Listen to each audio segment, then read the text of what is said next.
Camaripa, the divine cobbler. I mold the leather of preconception and conceptual thought around the last of emptiness and compassion.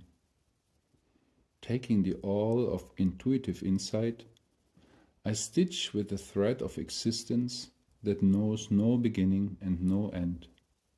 Spontaneously, freed of the 8 mundane obsessions, I create fine slippers of Dharmakaya. In eastern India, in the town of Vishnunagar, there lived a humble cobbler. All the day long he worked and worked, making new shoes and repairing old.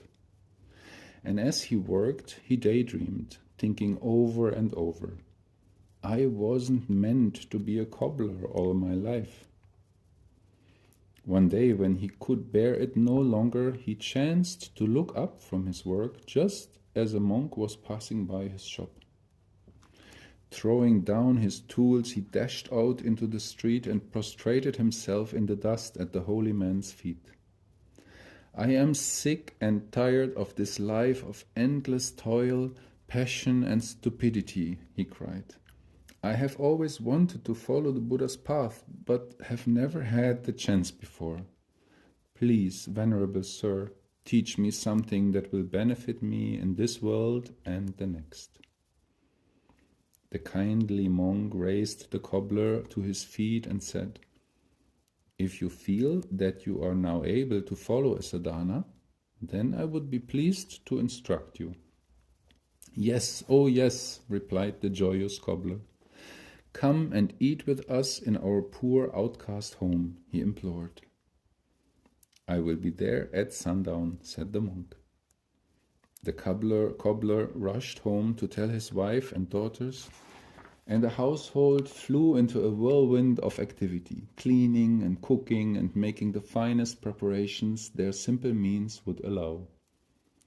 When the honored guest arrived at the cobbler's hovel, everything was in readiness. With the greatest respect, the family begged the monk to be seated and washed his feet.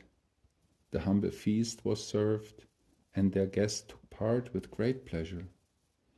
Afterward, the cobbler's wife and daughters offered him every comfort, including a soothing massage. The monk was delighted with this generous welcome and gave both the cobbler and his wife initiation, instructing them thusly. Mold the leather of passion and conceptual thought around the last of loving kindness and compassion. Then, taking the Guru's precepts as your all, stitch carefully with the thread of freedom from the 8 obsessions. Miraculously, you will create those slippers that cannot be seen by those with clouded vision, the marvelous slippers of Dharmakaya. Your practice, said the monk, is to visualize your shoemaking as your meditation. The cobbler immediately understood the Guru's metaphor and asked, How will I know that I am making progress? At first, said the Guru, you will feel an even stronger revulsion for samsara. But in time, whatever arises will dissolve into its own essential nature. At this, the monk vanished. The cobbler practiced his sadhana for 12 years, forming out of his meditation the mystical slippers of his Guru's instruction. Shot in the Dharmakaya, with one step he traversed the ground of ignorance underlying the 6 passions. All impediments vanished from his mind like smoke, and he attained Mahamudra Siddhi. Visvakarman, the god of arts and crafts, came to the shoemaker's shop, attended by his glorious retinue. As the cobbler sat looking on, detached from all worldly things, the god himself took up the tools and leather lying on the workbench and began making shoes.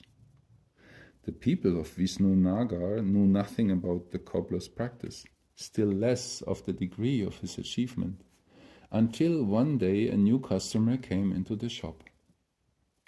There, before his wondering eyes, sat the cobbler lost in meditation, while the great god Visvakarman labored in his stead at the bench. Overnight, the entire town learned of the miracle. One by one, the people came to see for themselves. They prostrated themselves at the feet of the cobbler yogin and begged him for instruction. He taught them about the indispensable benefits of the Guru's instruction and then explained the workings of many different doctrines and techniques. They gave him the name of Camaripa, the Cobbler Siddha, and he was known far and wide for his marvelous deeds. In due time he ascended in his own body to the paradise of the Dakinis. Nimo dele tsendele, nime gungyan dele shin, ninsen tadu dele bel, koncho sumgi jingi lop, koncho sumgi ngodrop sol, koncho sumgi tashi sho. At dawn or dusk, at night or midday, may the three jewels grant us their blessings. May they help us to achieve all realizations and sprinkle the path of our lives with various signs of auspiciousness.